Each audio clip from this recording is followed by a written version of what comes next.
Welcome to this edition of Diligence Inside America's Boardrooms. I'm TK Kerstetter, and I'll be your host for today's show. Today, we're going to talk about the top issues on compensation committees' agendas. And joining me is Michael Brittian, who's a partner with Meridian Compensation Partners. Welcome back, Michael. Thank you, TK. I'm glad to be here.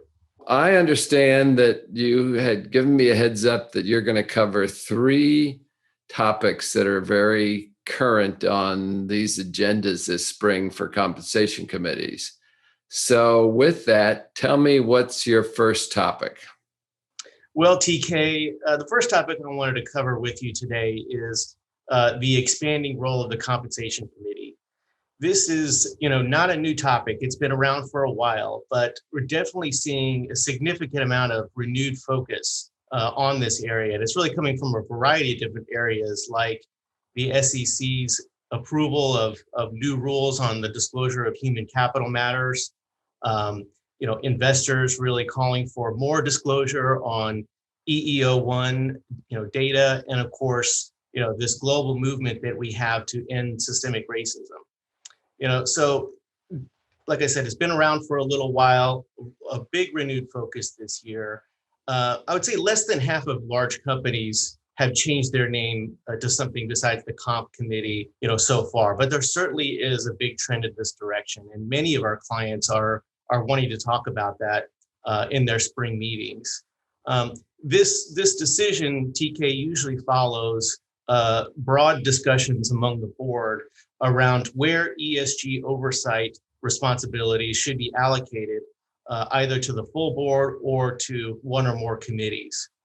So specifically, when you see responsibilities allocated to the comp committee around human capital, around culture, diversity, around succession planning and leadership development, these are areas that will not only impact the committee's charter, but also the committee's name.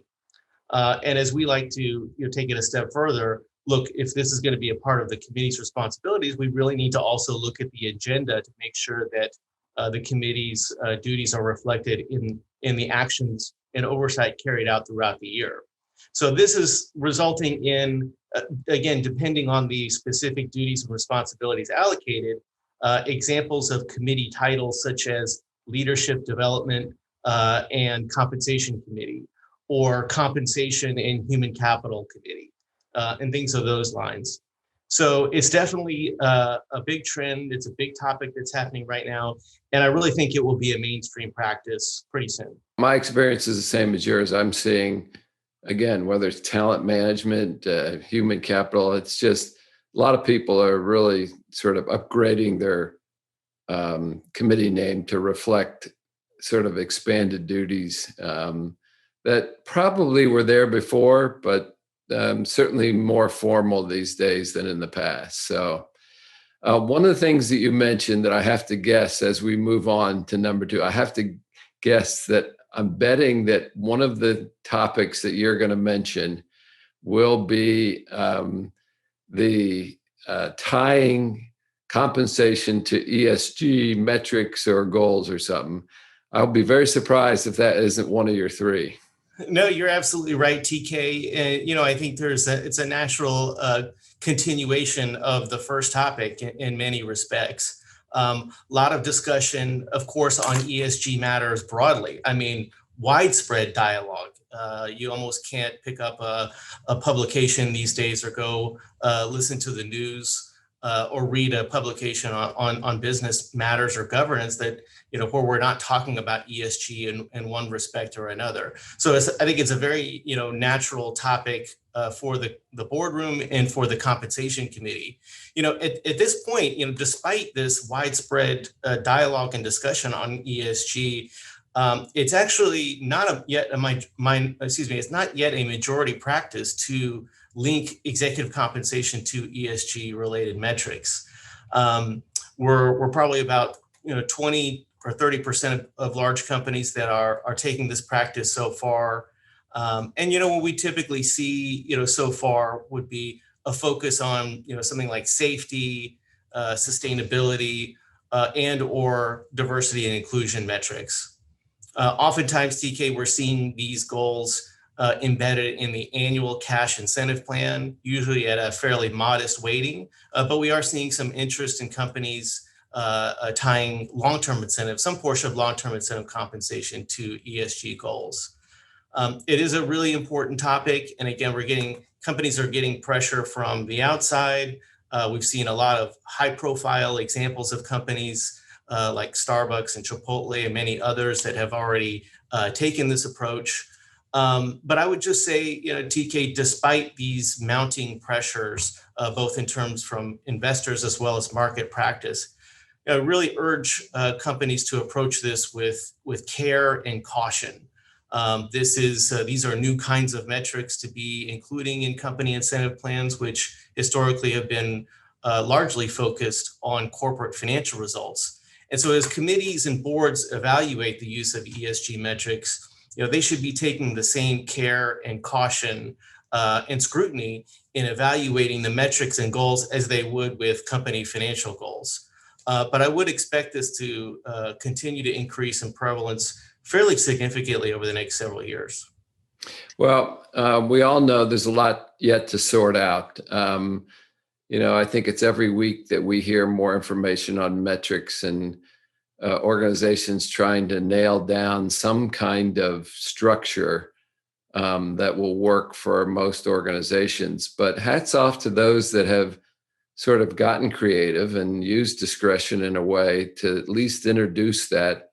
At the same time, if your percentage is too minute, you're not going to really influence behavior relative to that. So there's no question that the challenge for comp committees, I mean, that's your number two is a huge challenge as people think that through. But they're also coming off a pandemic year where they have to figure out how they're going to reward people for performance.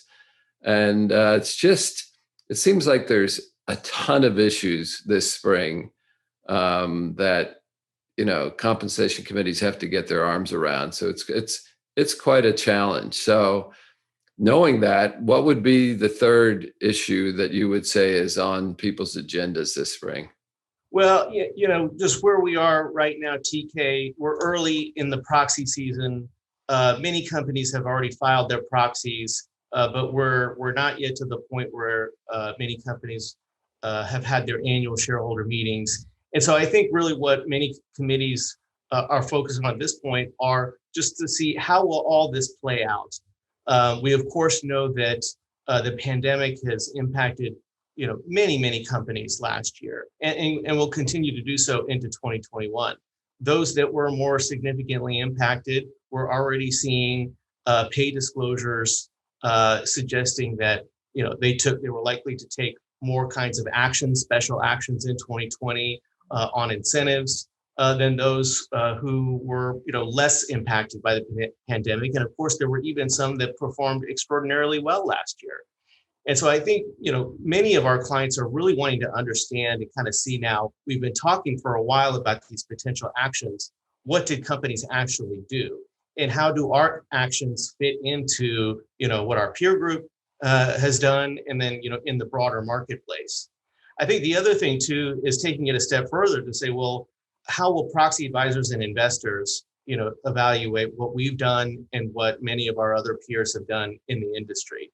And I would just say again, it's very early at this point, TK, but not a lot of surprise in that respect, at least from say on pay voting, and proxy advisor evaluations from ISS and Glass Lewis.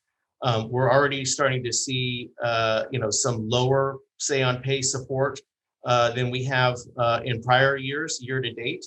That's not necessarily a surprise, but I think our earlier predictions are starting to play out. ISS and Glass Lewis appear to be sticking pretty close to the early guidance in terms of their policies with respect to special comp actions with respect to COVID-19. So there's a lot of consistency, at least thus far, with proxy advisors sticking to that early guidance. We are seeing them oppose say on pay votes at a higher rate than this time last year. We're seeing that the quantitative pay for performance calculations among ISS and Glass Lewis are having a significant impact on what their overall evaluations and vote recommendations will be. So just for example, you take two companies that made fairly similar discretionary actions on a bonus plan, one that perhaps did very well on the quantitative pay for performance test, and another one that did not. You're likely to see different evaluations and perhaps even different voting outcomes just because of that distinction. So again, we're still early in the proxy season, but already we're seeing some examples of lower shareholder support on say on pay. And look, for companies that have yet to file their proxy, there's still time, and it's important to really take some great care in not only describing the what around special comp actions, but also really focusing more on the why. Why were these actions appropriate? And what were the outcomes from COVID-19 on business, company operations, and financials? So more to come on that, but we're pretty early. Never has there been a year that telling your story has probably been more important than this year. And in the CDNA, it's important to be succinct, yet a great storyteller, in the sense of saying, here's exactly our thought process and going through. You would hope that both investors and activists would be somewhat more understanding in a year like the year that businesses have been through, because it certainly hasn't been a normal year. But I guess time will tell when we see those voting results and those shareholder proposals that are coming out in the proxy and the annual meetings, but only time will tell. Yep, that's right. Well, Michael, I wanted to thank you for taking the time. I'm sure you're going to be leaned on this spring as a resource as people try and sort through this. But I wanted to thank you for taking some time to join us. Thank you, TK. It's great to be with you as always. And that will conclude this edition of Inside America's Boardrooms. We hope you enjoyed the show. We'll be back again next week when we take another look at a critical topic that'll help you be a better board member or committee member. So we'll see you then.